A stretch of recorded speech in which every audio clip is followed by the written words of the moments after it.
peu d'highlighter et après on a terminé. Allez, un petit bijou, un collier et puis j'ai plus qu'à me coiffer.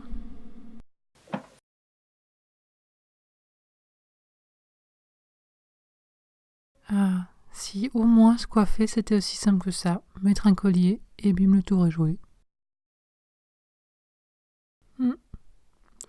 Mais tu sais que c'est pas mal? Ça me donne une idée ce truc-là. Salut tout le monde, c'est Julia. Aujourd'hui, on va faire un petit accessoire qui va vous permettre de porter vos chokers et vos colliers comme des headbands.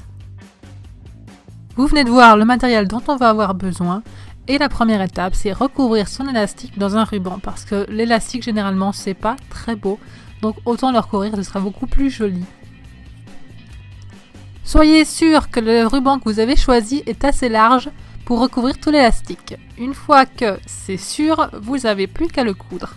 Et une fois que c'est fait, vous allez le retourner à l'aide d'une épingle à nourrice. Comme vous le voyez, on pique un seul côté du tissu, une seule partie, pas les deux ensemble.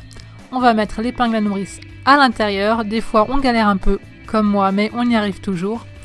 On vient la faire glisser à l'intérieur, vous allez très vite voir, ça arrive. Et on va, avec cette technique, retourner le ruban et comme ça on aura les coutures à l'intérieur, ce sera beaucoup plus joli, beaucoup plus propre.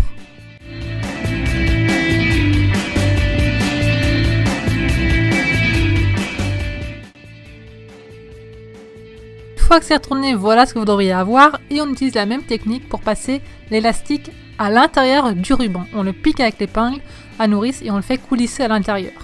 Laissez un surplus de tissu parce que sinon, voilà, pour avoir de l'élasticité, sinon ça sert un petit peu à rien. Donc on a cette espèce de chenille, on va venir couper les bords pour avoir quelque chose de net et de propre. On va faire des petits points de couture à l'extérieur pour bien le solidifier et le fermer. Une fois que c'est fait, on coupe les fils et là vous voyez j'ai fait 2 coutures au final pour vraiment que ce soit très solide. Je vous conseille de faire la même chose. Bien entendu, ce que vous avez fait de ce côté, vous allez le faire aussi de l'autre côté, c'est important. Et quand c'est terminé, on va venir percer avec un poinçon, un ciseau, n'importe, mais vous faites un trou pour pouvoir passer des petits anneaux de serrage et un petit mousqueton. De l'autre côté, vous faites un trou aussi et vous passez uniquement les petits anneaux, pas de mousqueton. Et l'accessoire qui va nous permettre de porter nos colliers en bijoux de tête est terminé. On n'a plus qu'à choisir son look du jour. Si vous avez aimé cette vidéo, vous pouvez vous abonner à ma chaîne, c'est gratuit.